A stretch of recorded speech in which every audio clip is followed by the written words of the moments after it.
جشن کا آغاز ہو چکا ہے۔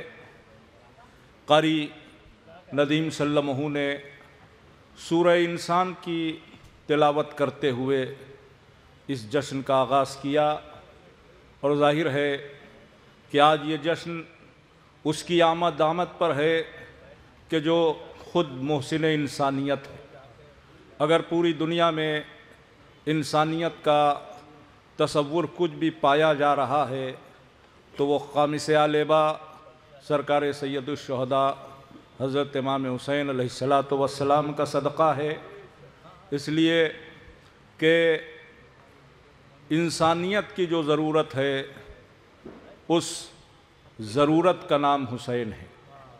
مجھے پیغمبر اکرم کی ایک حدیث یاد آ رہی ہے کہ آپ نے ارشاد فرمایا کہ ان الحسین مصباح الہدی و سفینۃ النجات، میرا حسین چراغ ہدایت ہے، میرا حسین سفینہ نجات ہے۔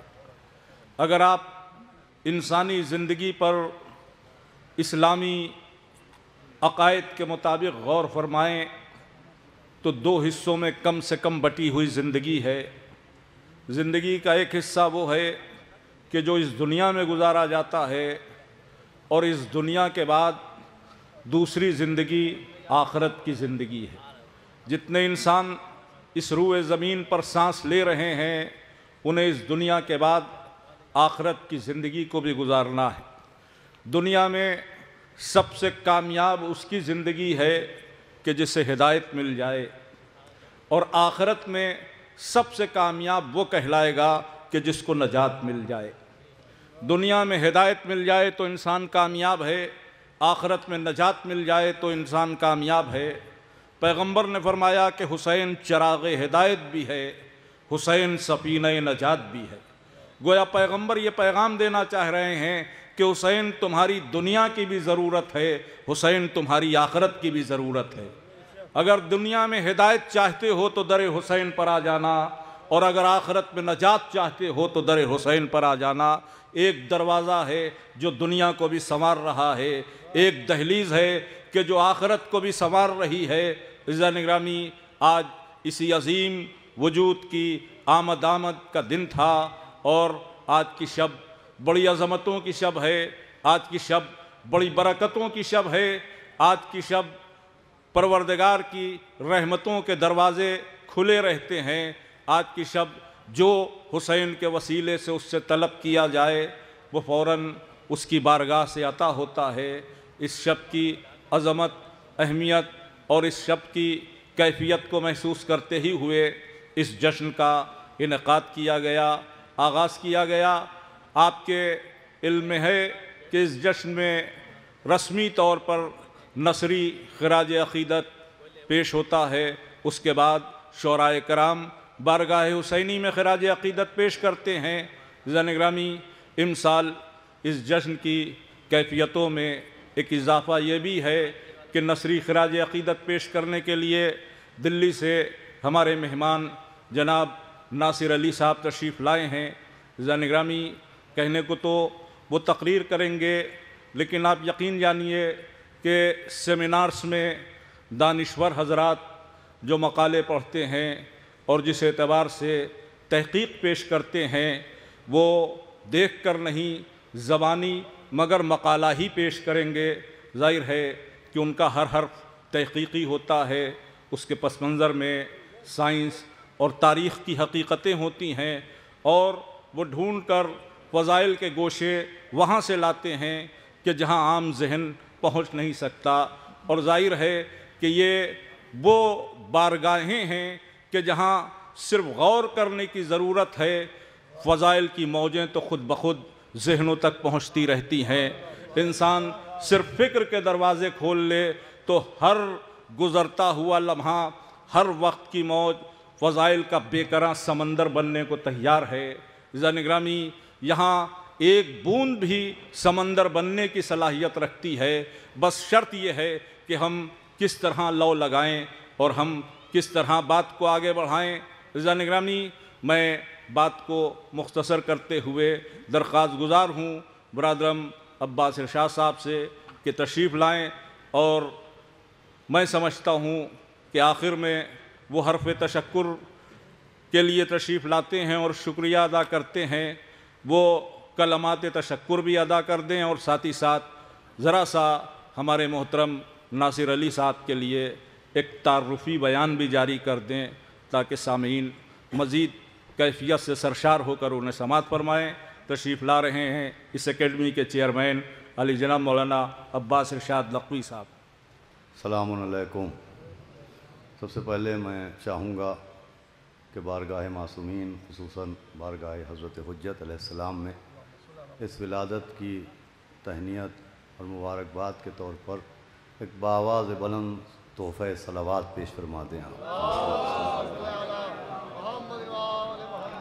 حضرات گرامی، مجھے کوئی تقریر نہیں کرنا ہے، صرف چند لمحات آپ کے سامنے مبارکباد کے طور کے اوپر کچھ، اس لیے کہ آج کا روز تو وہ تھا کہ جب سرکار سید الشہداء کی آمد کے موقع پر آسمان میں ملائکہ جو رکوع میں تھے وہ رکوع چھوڑ کے زمین پہ آئے، جو سجدے میں تھے وہ سجدہ چھوڑ کے زمین پہ آئے، جو قیام میں تھے وہ قیام چھوڑ کے زمین پہ آئے۔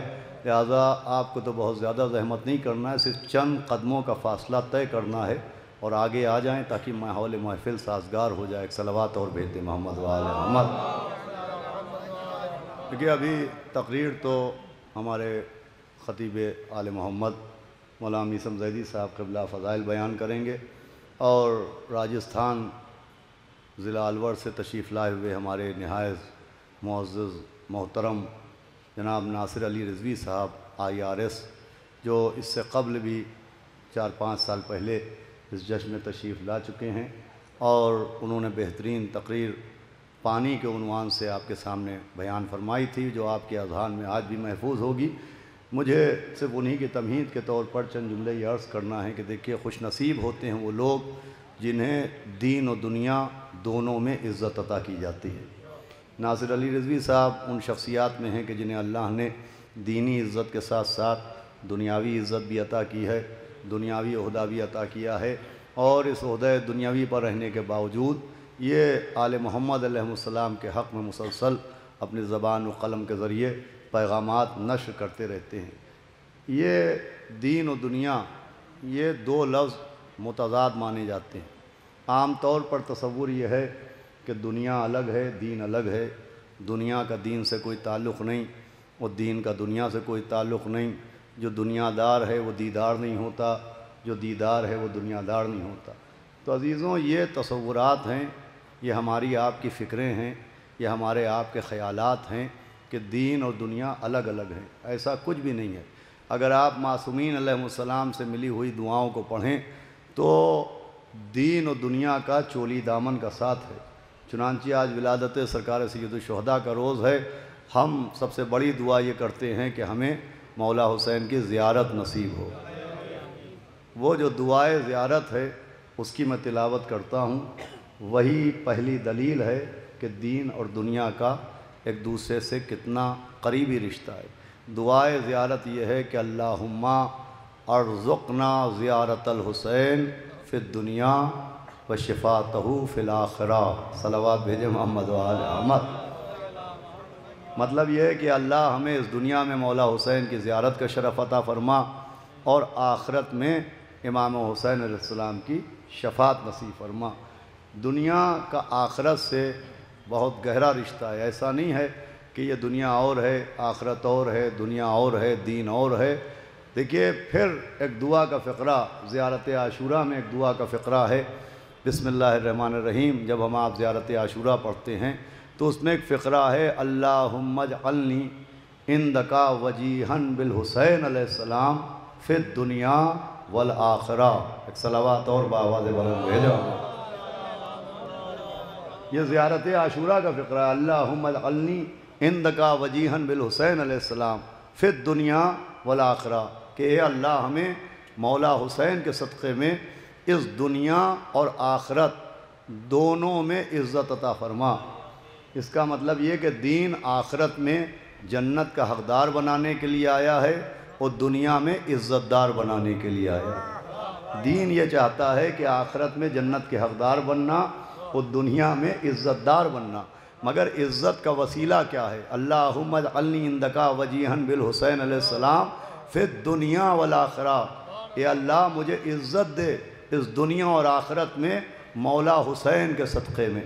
دیکھیں عزت ظاہری کے بہت سے اسباب ہوتے ہیں، کچھ لوگوں کو عزت ملتی ہے حکومت کی وجہ سے، کچھ لوگوں کو عزت ملتی ہے دولت کی وجہ سے، کچھ لوگوں کو عزت ملتی ہے زمین و جائیداد کی وجہ سے، کچھ لوگوں کو عزت ملتی ہے باغ و باغات کی وجہ سے، مگر وہ عزت جو حکومت کی وجہ سے ملتی ہے، جب تک حکومت رہتی ہے عزت رہتی ہے، حکومت گئی تو عزت گئی۔ وہ عزت جو مال و دولت کی وجہ سے ملتی ہے، جب تک مال و دولت ہے تب تک عزت ہے، مال و دولت رخصت ہوئی ادھر عزت رخصت ہوئی۔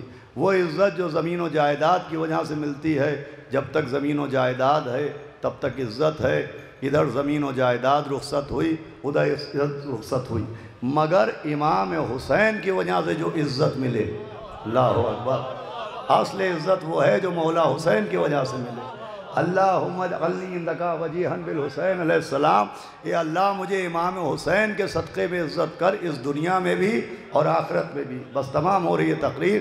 وہ عزت جو امام حسین کے صدقے میں ملے وہ کبھی مٹتی نہیں ہے، وہ عزت کبھی چھنتی نہیں ہے، وہ عزت کوئی لوٹ نہیں پاتا، وہ عزت کوئی چھین نہیں پاتا، اس عزت کو کوئی ہم سے محروم نہیں کر پاتا۔ وہ عزت جو امام حسین کے صدقے میں ملے وہ ہمیشہ ہمیشہ باقی رہتی ہے۔ آپ اگر دلیل پوچھیں تو دلیل یہ ہے کہ جناب فطرس کو عزت ملی امام حسین کے صدقے میں، جناب حر کو عزت ملی امام حسین کے صدقے میں۔ صلوات بھیجے محمد و آل احمد۔ بھئی جناب حر عزت دار بنے امام حسین کے صدقے میں، امام حسین کی وجہ سے۔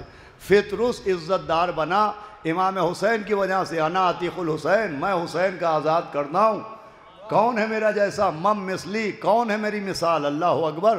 فطرس خالی اعلان کرتا ہوا نہیں گیا، جب یہ اعلان کرتا ہوا جنت پہ پہنچا تو بالوں پر چھننے سے پہلے اس کا نام فطرس تھا، مگر جب مولا حسین نے اسے بالوں پر عطا کیے تو اس کا نام فطرس نہیں رہا۔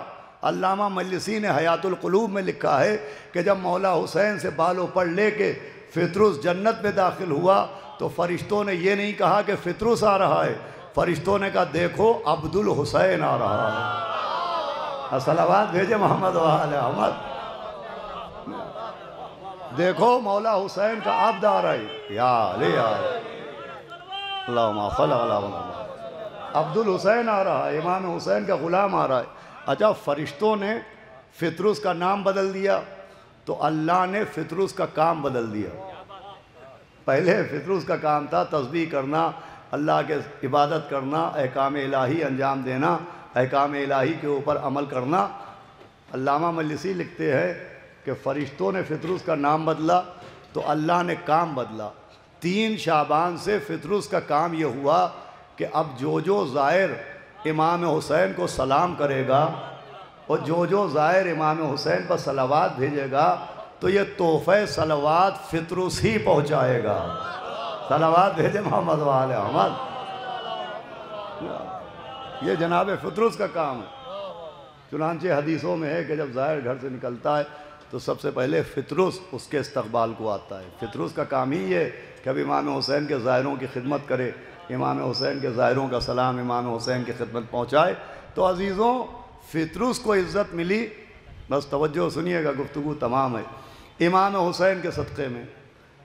جناب حر کو عزت ملی امام حسین کے صدقے میں۔ اللہم اجعلنی عندکا وجیہن بالحسین علیہ السلام، زیارت عاشوراء میں ایک ہی دعا ہے، اللہم اجعلنی عندکا وجیہن بالحسین علیہ السلام فی الدنیا والآخرہ، کہ اے اللہ ہمیں امام حسین کے صدقے میں اس دنیا میں بھی عزت دے، آخرت میں بھی عزت دے۔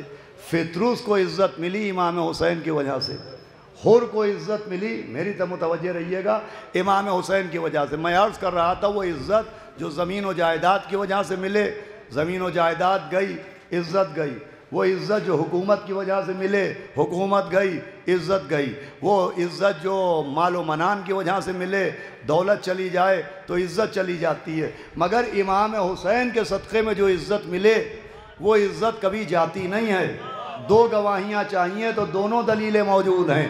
حر کو عزت ملی بتصدق امام حسین، فطرس کو عزت ملی بتصدق امام حسین۔ اب جو ان کو امام حسین کے صدقے میں عزت ملی تو وقتی عزت نہیں ملی ہے، ہمیشہ کی عزت ملی ہے۔ یقین نہ آئے تو دیکھ لیجئے، پہلی محرم آئے گی تو ذکر حر ضرور ہوگا، 3 شعبان آئے گی تو ذکر فطرس ضرور ہوگا۔ صلوات بھیجے محمد آل احمد۔ اللہ نے گرامی ایک راز ہے جنہیں ان کے صدقے میں عزت ملے ان کی عزت جاتی نہیں ہے۔ چنانچہ اس راز کو جو لوگ سمجھ جاتے ہیں، اس راز کو جو لوگ سمجھ جاتے ہیں وہ ہمیشہ کے لیے در سرکار سید الشہداء سے لپٹ جاتے ہیں۔ میر انیس نے بھی تو اسی راز کو سمجھا تھا، غیر کی مدح کروں شہ کا ثنا خواں ہو کر، مجرئی اپنی ہوا کھوں سلیماں ہو کر۔ انہوں نے غزلوں کی دنیا کو رخصت کیا اور امام حسین کے دامن سے لپٹ گئے۔ دیکھیں بہت سے لوگ ہیں، ہمارے شعراء بھی بیٹھے ہیں، معذرت کے ساتھ میں عرض کروں گا، الحمدللہ ہم تو کسی ایسے شاعر کو بلاتے ہی نہیں ہیں، ہم تو عاشقان امام حسین کو بلاتے ہیں، مداحان امام حسین کو بلاتے ہیں۔ بہت سے ایسے لوگ بھی ہیں جو انٹرنیشنل شہرت کے لیے مقاصدے چھوڑ دیتے ہیں، مشاعروں میں چلے جاتے ہیں، یہ سوچ کے کہ وہاں مجمع زیادہ ہے تو وہاں عزت زیادہ ملے گی۔ ارے جو حسین کا نہیں ہوتا وہ کسی کا نہیں ہوتا ہے۔ اسے جسے امام حسین کے در سے عزت نہ ملے اسے کہیں عزت نہیں مل پاتی ہے۔ میر انیس آئیڈیل ہیں، آئیڈیل، کہ انہوں نے دنیائے ادب سے منہ موڑ کے مولا حسین کی طرف رخ کیا، تو ادب میر انیس کا محتاج ہے، میر انیس ادب کے محتاج نہیں ہے۔ اللہم اجعلنی عندک وجیہا بالحسین علیہ السلام فی الدنیا والآخرہ۔ بہرحال جو لوگ اس راز کو سمجھ لیتے ہیں وہ ہمیشہ اس دنیا و آخرت میں عزت پاتے ہیں۔ ہمارے ناصر علی رضوی صاحب بھی اس راز سے بخوبی واقف ہیں، لہٰذا ان کو دنیا میں بھی امام حسین کے ذکر کے صدقے میں ایسی عزت ملی ہے کہ ان کی تقاریر، ان کے بیانات، ان کے مقالات، خدائی قسم جو افراد سن چکے ہیں وہ جانتے ہیں۔ میں تو چاہتا ہوں کہ ان کے مقالات، ان کی تقریروں پر پورے کتابچے شائع کیے جائیں، اس لیے کہ یہ وہ باتیں بتا پاتے ہیں جو ہم بھی نہیں بتا سکتے آپ کی خدمت پہ، اس لیے کہ ہمارا مطالعہ دینی کتابوں تک محدود ہے، مگر ان کا مطالعہ، ان کی نظریں اس ادب، اس لٹریچر بھی ہیں جہاں تک ہماری رسائی نہیں ہو سکتی۔ چنانچہ میری خواہش کے اوپر یوں تقاریر کے عنوانات تو بہت ہیں۔ ابھی نوادہ میں، پٹنہ میں انہوں نے ایک تقریر کی تھی، ہمارے اعجاز زیدی صاحب، میں مولانا رحمت صاحب وہاں تشریف فرما تھے، آنسوؤں کے موضوع پر۔ دیکھیے آنسوؤں کے عنوان پر اس سے بہتر تقریر میں نے نہیں سنی ہے جو میں نے گزارش کی ہے، ابھی آپ سنیں گے آنسو کے عنوان پہ، اشک کے عنوان پہ، کہ آنسوؤں کی کیفیت کیا ہوتی ہے، آنسوؤں کی قسمیں کیا ہوتی ہے۔ میں وہ تقریر سنا کے گستاخی نہیں کرنا چاہتا ناصر صاحب کی خدمت میں، جس کا کلام ہوتا ہے اسی کی زبان سے بہتر معلوم ہوتا ہے۔ بھرپور تقریر ہے آنسوؤں کے عنوان کے اوپر۔ دیکھیے امام حسین کے عشق کا تقاضا یہی ہوتا ہے کہ عزائے سرکار سید الشہداء سے اپنا رشتہ نہ توڑے۔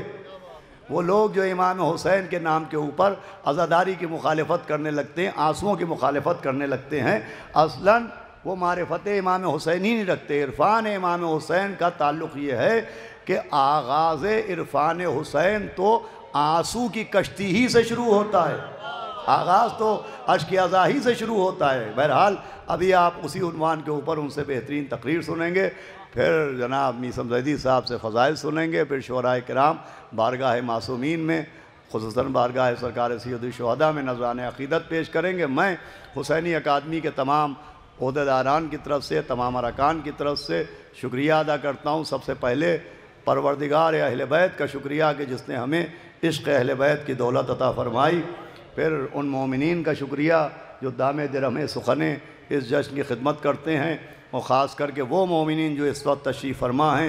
ذکر سرکار سید الشہداء میں آپ کی خاص اہمیت ہے کہ آپ وقت نکال کے، اور یہ عشق کا تقاضا ہے کہ جشن شروع ہونے سے پہلے ہی آ گئے۔ لوگ آتے ہیں بہرحال جشن میں، لیکن ایک مزاج بن چکا ہے کہ ارے 11 بجے جائیں گے، 12 بجے جائیں گے۔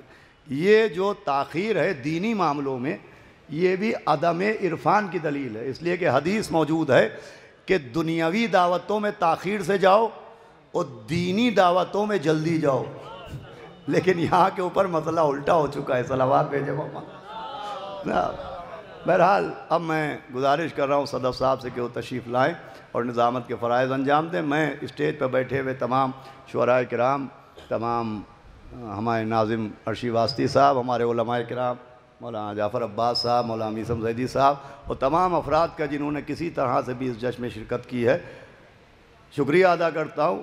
اور اس کا اجر بارگاہ معصوم عالم حضرت فاطمہ زہرا سلام اللہ علیہا سے ان کو ادا کیا.